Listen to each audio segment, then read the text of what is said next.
ওই মফিজ, উত্তরবঙ্গের মফিজ, এটা জানেন না স্যার? আগে যে চিৎকার মেরে মফিজ কইলো, মফিজ কৃষক করা হয় উত্তরবঙ্গের মানুষ, সেটা কি জানিস? বুঝবো না স্যার, আবাল বেকুব কিচ্ছু বোঝে না, ওই জন্য ওকে মফিজ করা হয়, বুঝছেন? বুঝবো না কেন, বুঝছি এতদিন পর বুঝলো, তোর মাথার মধ্যে গোবর আছে। শোন, কৃষক মফিজ কয়। গাইবান্ধা জেলার সেই গ্রামের মধ্যে একটা লোক আসলো, সে লোক হচ্ছে ড্রাইভার, গাড়ি চালাচ্ছিল।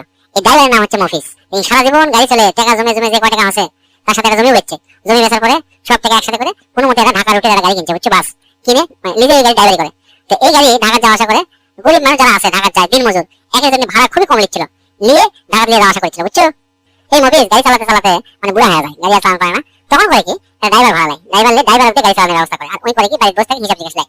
কিন্তু যখন ওই মফিজ গাড়ি চালাচ্ছিল, তখন তো গরিব মানুষ কম টাকাতে ঢাকা নিয়ে যাচ্ছিল, ড্রাইভার নেওয়ার পর থেকে আর কম টাকা নেয় না। তখন ওই গরিব মানুষেরা ওর বাড়ির যা ওর কাছে ধর্ণা ধরেছিল যে ভাই এনা ঢাকা যাবো, অত টাকা পয়সা নেই, এনা কম টাকা করে দেন। এই মফিজ করছিল কি, সাদা কাগজ মফিজ লিখে দিচ্ছিল, আর করছিল যা এই কাগজ লিয়ে কন্ট্রাক্টর দেখাবো, তাহলে তোকে কাছে ভাড়া কম নিবি। তখন ওই মফিজ লেখা সাদা কাগজ লিয়ে যায় কন্ট্রাক্টর, যখন দেখায় তখন কন্ট্রাক্টর নাম মাত্র ভাড়া নিয়ে করে কি ওই বাসের ছাদের উপর ওকে তুলে দিচ্ছিল। এই কন্ট্রাক্টর যখন ভাড়া হিসাব করা শুরু করে, তখন করে কি বাসের নিচ থেকে ছাদের উপর যারা বসে আছে তাকে সিলে সিলে করছিল, এই মফিজ কয়জন আছে হাত তোল, মানে যাকে হাতে সাদা কাগজ মফিজ লেখা আছে তাকে কথা করছিল, তারা আবার বলছিল হাত তুলেছিল। তখন কন্ট্রাক্টর হিসাব করতেছিল, বুঝছো?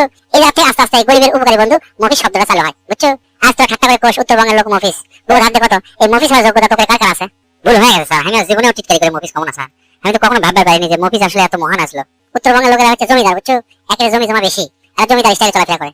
জমিদাররা কখনো চাকর হওয়ার জন্য ঢাকাতে এসে চাকরি ইন্টারভিউ দিবে, এই হচ্ছে ঘটনা। আর যদি একজন ঢাকা চাই ইন্টারভিউ দিবে, তাকে দেখে আমার মনে করি ব্যাকডেটেড। আসলে কি তার ব্যাকডেটেড? আর যাকে মন মানসিকতা ইনকা, যারা মনে করে ব্যাকডেটেড, তারা কি খুব আপডেটেড?